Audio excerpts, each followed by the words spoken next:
Good evening and welcome to the Channel Studios here in London with your international news around the world in 5. The leaders of France, Germany and Italy have arrived in Ukraine's capital for talks with Ukraine's president. Emmanuel Macron, Olaf Scholz and Mario Draghi took the night train from Poland.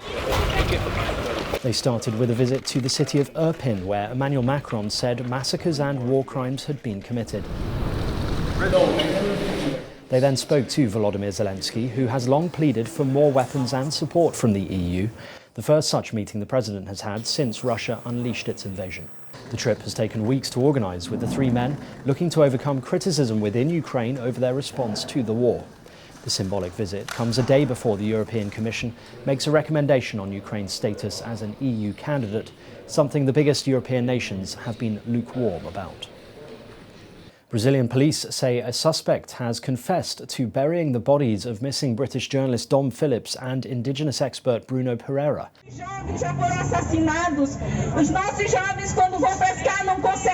Protesters marched in Manaus to demand justice and mount pressure on Brazil's government to find answers.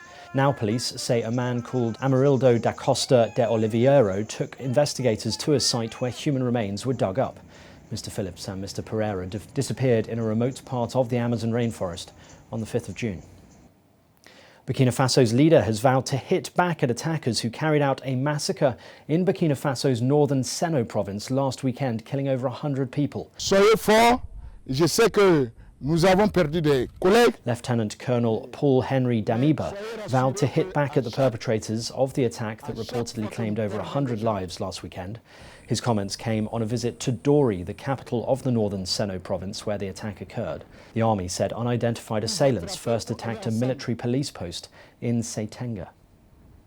Military commanders from Japan, the United States and 16 other countries have met near Tokyo on the final day of the Pacific Amphibious Leaders Symposium. Washington hopes the event will help forge cooperation between nations that can help it contain China. US forces in Japan displayed a high-mobility rocket system similar to the ones the Pentagon is supplying to the Ukraine. The participants included military commanders from Southeast Asia, such as Thailand and Indonesia, as well as Britain and France. The four-day event comes as Tokyo looks to take on a bigger regional security role to counter China, North Korea and Russia. 3 wildfires in Spain's Catalonia region have reduced around 1,100 hectares of woods and bushes to ash as a heat wave brought temperatures close to record highs in the area. The blazes started near the towns of Baldomar, Corbera d'Ebre and Castella Rabira. Hundreds of firemen were on the ground fighting the flames with 100 trucks and a dozen aircraft. Scorching heat has hit Spain since late last week, the earliest summer heat wave since 1981. The US actor Kevin Spacey has been given unconditional bail after appearing in a London court on 4 charges of sexually assaulting 3 men. Come this way, stop it. Obstruction, please. Move to the side. Move to the side. Ahead of the hearing, the Hollywood star was steered by his legal team and 2 police officers through a mass of photographers and camera crews towards the court entrance. The 62-year-old is facing a 5th charge of sexual activity without consent. Mr. Spacey's next appearance will be in July for a plea hearing and trial preparation hearing. His lawyer says he strenuously denies any and all criminality in the case.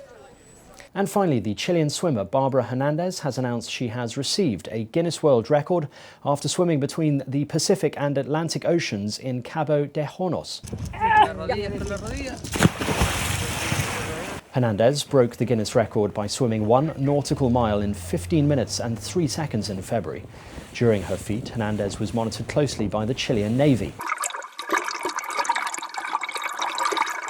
The World Open Water Swimming Association also awarded her for being the first person to ever swim 3 nautical miles between both oceans. The 36-year-old psychologist and swimmer, who is also known as the Ice Mermaid, said she wants all Chileans to feel as if her achievement was theirs. And that's your international news around the world in 5. Now back to the Channel Studios in Lagos.